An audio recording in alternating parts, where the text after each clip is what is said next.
Pada video kali ini kita akan membahas soal OSN IPA SMP tahun 2024 dan ini merupakan video yang kedua. Oke, langsung kita lihat soal yang pertama. Sebuah mesin listrik digunakan untuk menarik balok bermasa 100 kg yang sedang diam dengan gaya konstan. Gaya gesek antara lantai dan balok dianggap konstan sebesar 30 Newton. Pada saat berpindah sejauh 1 meter, kecepatan benda adalah 0,2 meter per second. Usaha yang dilakukan mesin pada balok sebesar titik-titik joule. Oke, sekarang kita gambarkan dulu kejadiannya seperti ini ya. Jadi misalkan kita memiliki balok di sini, kemudian ada mesin, dan mesin ini nanti akan menarik balok ini dengan gaya konstan. Gayanya kita simbolkan sebagai F besar di sini. Kemudian di sini ada gaya gesek, kita simbolkan sebagai F kecil dan nilai gaya geseknya juga konstan, yaitu sama dengan 30 Newton. Kemudian massa beban ini atau beban ini akan bergerak ke kanan, baloknya bergerak ke kanan sejauh berapa meter? Sejauh 1 meter. Ini S-nya ya, S-nya sama dengan 1 meter. Sehingga pada saat mencapai 1 meter itu benda ini, balok ini punya kecepatan. Oke, awalnya dia kecepatannya diam ya. Jadi awalnya diam, jadi V1-nya 0, kemudian di sini kita sebut aja dia punya V2 ya. V2-nya adalah 0,2 meter per second atau 0,20 meter per second. Nah, pertanyaannya adalah usaha yang dilakukan oleh mesin. Jadi yang diminta hanya usaha yang dilakukan oleh mesin. Bukan usaha totalnya, tetapi hanya dilakukan oleh mesin saja. Oke, kita akan mulai dari definisi usaha. Kita tuliskan di bawahnya bahwa usaha itu bisa kita definisikan sebagai W sama dengan F dikalikan dengan S ya. Atau kalau misalkan pada benda tersebut atau pada sistem tersebut bekerja lebih dari satu gaya, maka W-nya boleh kita tuliskan W total di sini, yaitu sigma F dikalikan dengan S. Nah, ini definisi yang pertama. Jadi yang perlu kita tahu adalah definisi usaha yang pertama ini. Kemudian, usaha itu juga merupakan perubahan energi kinetik. Jadi W itu sama dengan delta EK. Atau sebenarnya W sama dengan perubahan energi, tetapi karena di sini dia bekerja atau berpindah secara horizontal, energi potensialnya tidak berubah, maka perubahannya hanya pada energi kinetik saja. Yaitu di mana benda ini, balok ini mula-mula kecepatan awalnya itu 0 menjadi punya kecepatan 0,2 meter per second ya. Pasti energi kinetiknya berubah dari 0 menjadi nanti dia punya energi kinetik.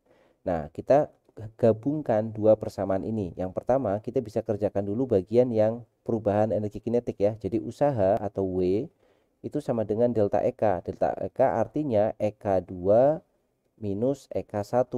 Dan kita tahu bahwa EK1-nya ini udah pasti sama dengan 0 ya. Karena dia mula-mula dari kondisi diam. Sehingga kita dapat nilai W-nya sama dengan persamaan energi kinetik adalah setengah dikalikan M dikalikan, karena EK2 berarti kita gunakan V2 dikuadratkan ya. Jadi W sama dengan usaha sama dengan setengah dikalikan massa bendanya adalah 100 dikalikan dengan kecepatannya 0,2 dikuadratkan. Kita tulis seperti ini ya, 0,2 kuadrat artinya 0,2 dikalikan 0,2. Oke, sekarang di sini kita punya satu desimal, maka 100-nya bisa kita hilangkan ya. Kita masukkan nolnya ke sini jadi 2, kita masukkan satu lagi jadi 2, maka tinggal setengah dikalikan 1 dikalikan 2 dikalikan 2. 2-nya kita coret 1, berarti kita dapat nilai usahanya atau W itu sama dengan 2 Joule. Nah, sudah dapat nilai usaha yang bekerja pada sistem tersebut secara keseluruhan.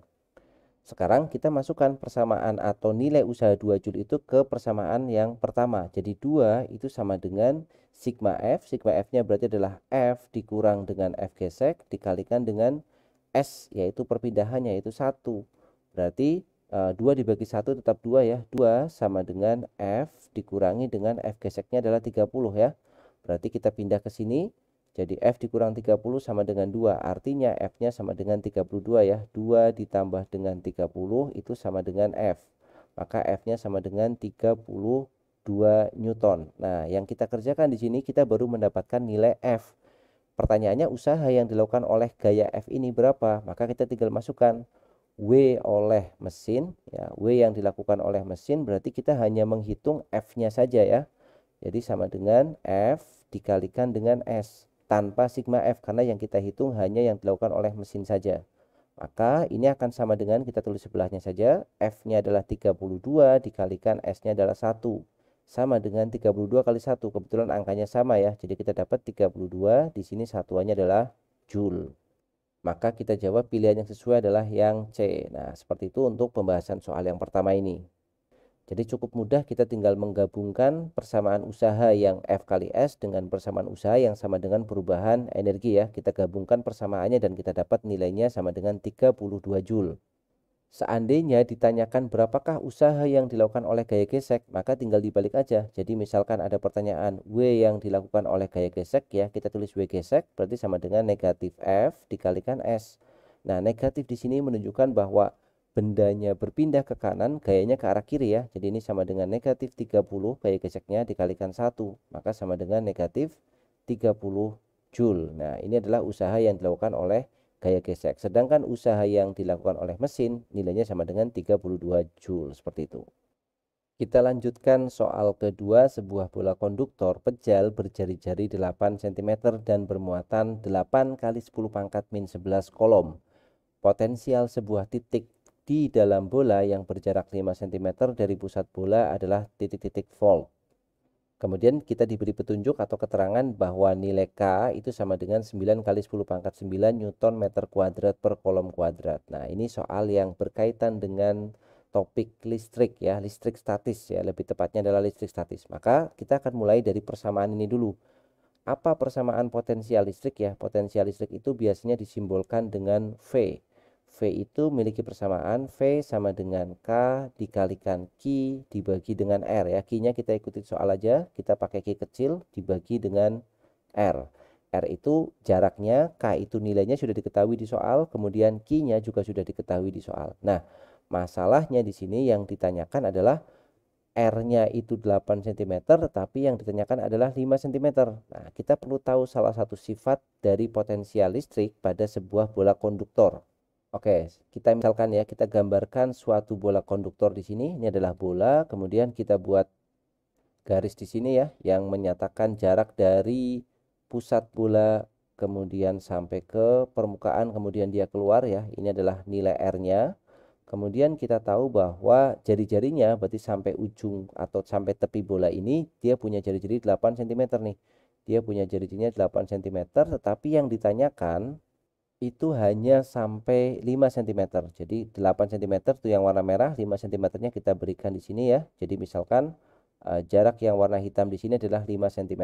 Nah, pertanyaannya pada jarak 5 cm dari pusat ini berapakah nilai V-nya? Nah, sifatnya adalah seperti ini.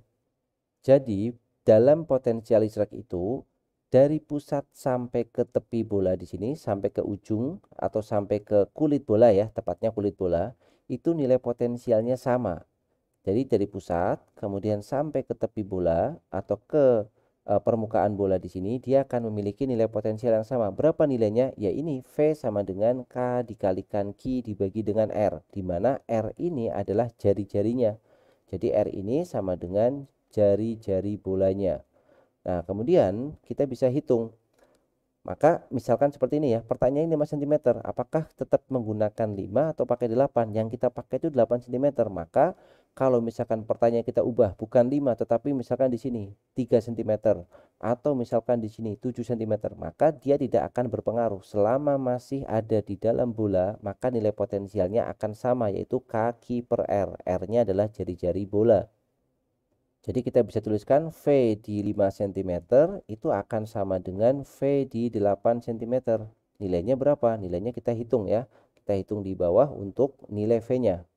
Kita hitung di sini. Jadi V itu sama dengan K dikalikan dengan Q dibagi dengan R. R-nya pakai 8 nanti ya. Sama dengan K-nya adalah 9 kali 10 pangkat 9. Kemudian kita kalikan Q-nya adalah 8 kali 10 pangkat min 11, sudah satuannya sudah kolom di sini. Kemudian yang di sini kita masih punya satuan tetapi dia bukan satuan SI yaitu cm, maka harus kita ubah ya. Kita bagi 8 cm itu artinya 8 kali 10 pangkat negatif 2 ya, tanpa kuadrat. 8 kali 10 pangkat minus 2. Maka 8-nya boleh kita coret di sini ya. 8 dengan 8 habis, berarti sisanya adalah 9 dikalikan 10 pangkat. Oke, kita akan hitung dulu bagian yang atas ya.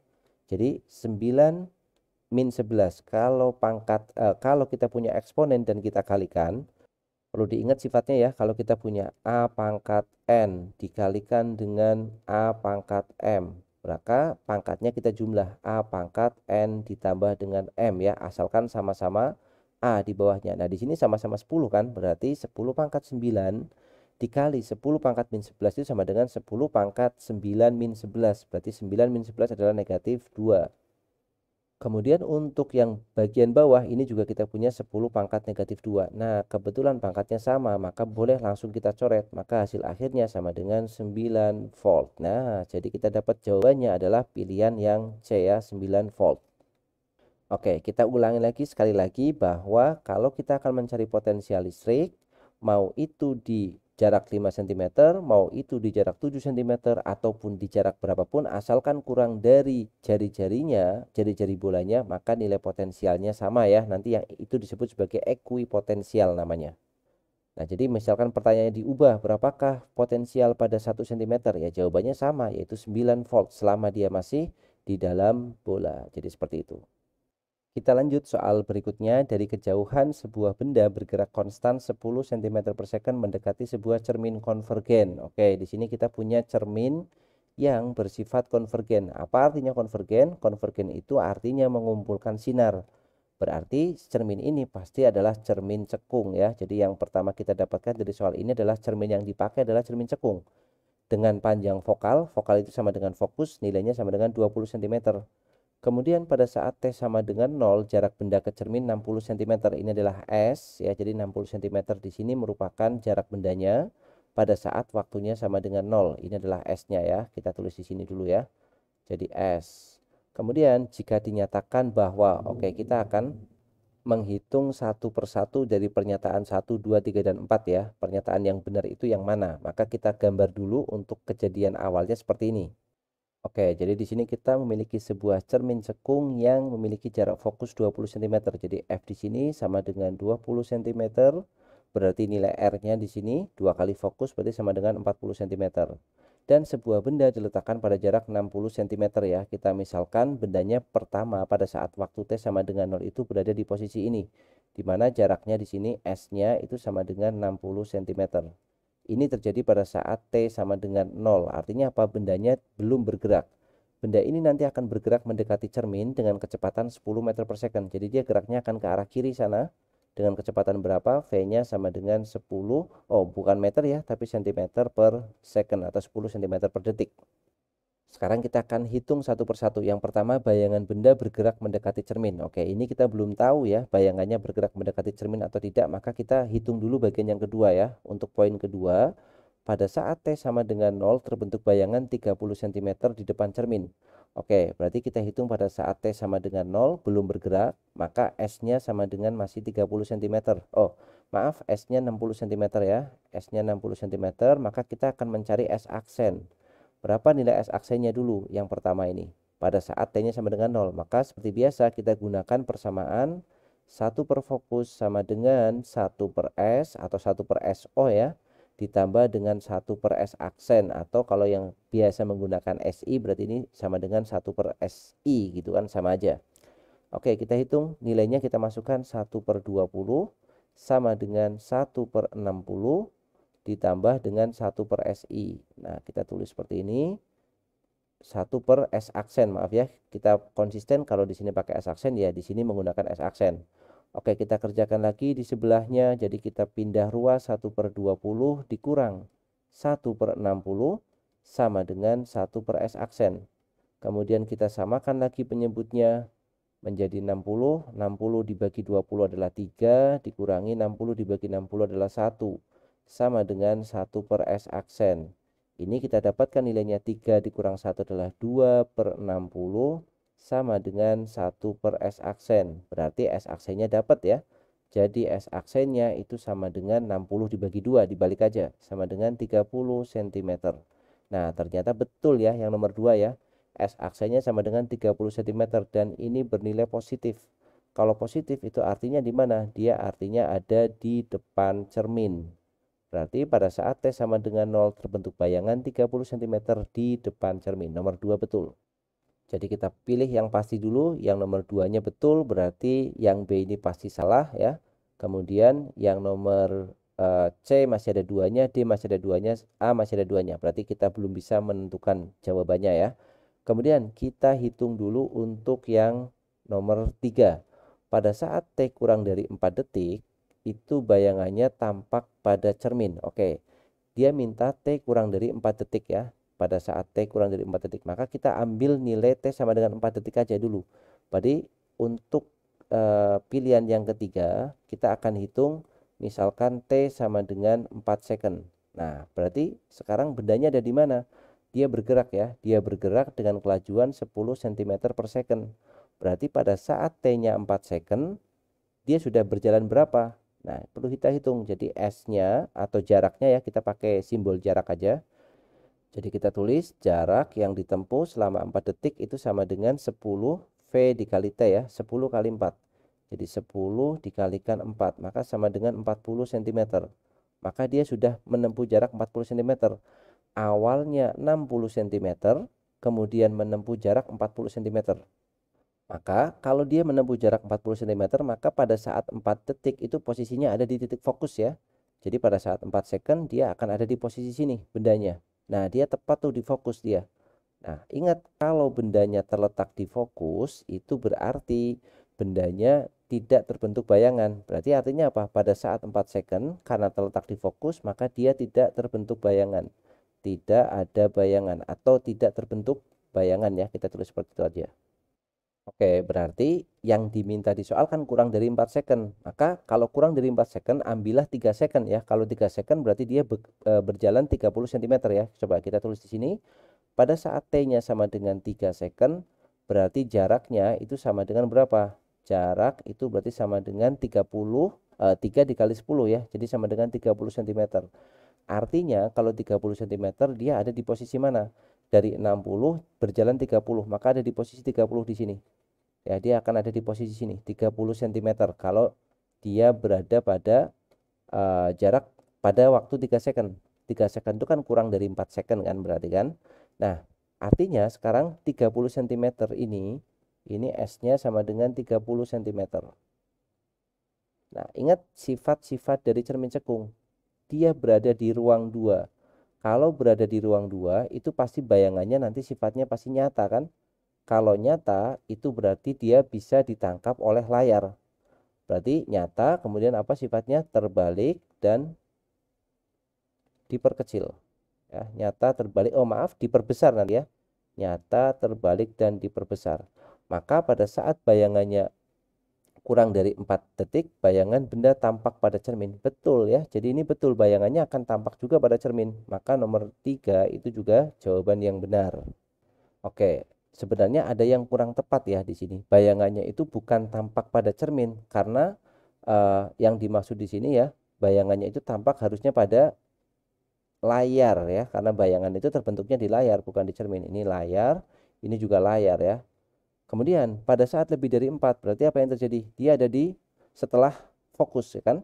Karena pada saat 4 second itu sampai di fokus berarti lebih dari 4 itu dia ada di ruang 1. Nah, kalau ada di ruang 1, apa sifat bayangan dari cermin cekung itu? Bayangannya bersifat maya. Kalau maya tidak bisa ditangkap oleh layar, maka ini tidak mungkin betul, nomor 4 itu salah ya. Jadi bayangan bendanya tidak tampak pada layar, maka ini sifatnya maya. Nah, berarti yang ada 4-nya jelas salah, ini ada 4-nya jelas salah. Berarti yang pertama itu betul ya, bayangan bendanya akan bergerak mendekati cermin. Jadi jawabannya yang kita pilih adalah pilihan yang pertama, kedua, dan ketiga. Seperti itu analisanya. Kalau cermin cekung memang sifat bayangannya berubah-ubah bergantung ruang-ruangnya ya, dan itu juga perlu dipelajari. Pada video-video sebelumnya, video latihan, kemudian video review juga sering dibahas berkaitan dengan cermin maupun lensa. Oke, jadi seperti itu pembahasan pada video kali ini ya, semoga bermanfaat. Karena memang soalnya belum terkumpul semuanya, mungkin bagi teman-teman yang memiliki soal bisa dikirimkan ya, linknya nanti saya taruh di deskripsi untuk emailnya. Teman-teman yang ingin dibahas dan masih ingat soalnya bisa kirimkan aja ke email tersebut. Terima kasih yang sudah menyaksikan videonya sampai selesai. Semoga video ini bermanfaat sebagai bahan belajar. Kita jumpa lagi di video-video selanjutnya.